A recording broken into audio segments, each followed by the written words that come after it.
বাড়ি থেকেই কিন্তু আপনি হোমমেড খাবারের ব্যবসা শুরু করতে পারেন। আপনি খুব অল্প পুঁজি দিয়ে নিজের একটা ব্যবসা যদি শুরু করতে চান, তাহলে আপনার জন্য একটা দারুণ কিন্তু সুযোগ হোমমেড খাবারের ব্যবসা শুরু। আজকাল মানুষ খুব ব্যস্ত, অনেকেই প্রতিদিন রান্না করার সময় পান না, আবার বাইরের খাবারের বদলে ঘরোয়া পরিষ্কার পরিচ্ছন্ন এবং স্বাস্থ্যসম্মত খাবার কিন্তু খেতে চায়। আর এখানেই তৈরি হচ্ছে কিন্তু ব্যবসার কিন্তু একটা বড় সুযোগ। এই ব্যবসা শুরু করার জন্য প্রথমেই বড় দোকান বা রেস্টুরেন্টের কিন্তু খুব একটা প্রয়োজন নেই।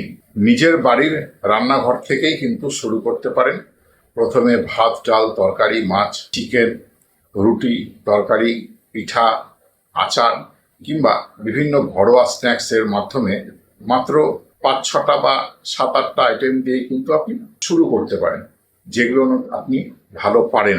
আপনার এলাকার অফিস কর্মী, ছাত্র ছাত্রী, দোকানের কর্মী কিংবা ব্যাচেলরদের কিন্তু আপনাকে টার্গেট করতে হবে। হোয়াটসঅ্যাপ এবং ফেসবুকের মাধ্যমে প্রতিদিনের মেনু ও খাবারের ছবি পোস্ট করুন এবং আগে অর্ডার নিয়ে তারপর রান্না করুন। তাতে কিন্তু আপনার সুবিধা হবে। এতে খাবার নষ্ট হওয়ার সম্ভাবনা কমবে এবং আপনার পুঁজিও কম আটকে থাকবে।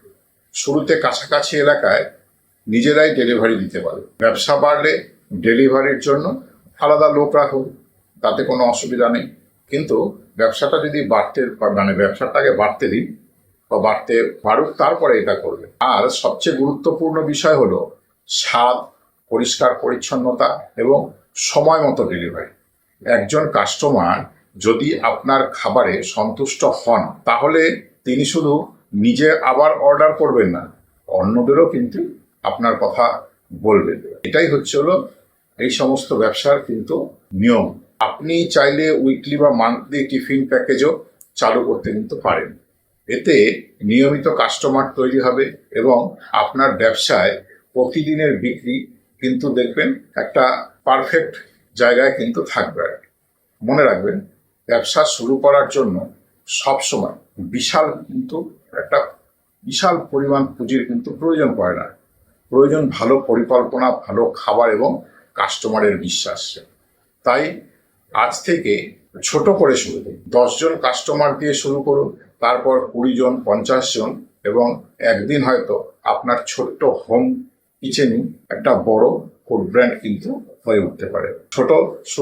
শুরু কখনো কিন্তু ছোট স্বপ্ন না, এটা মাথায় রাখবেন।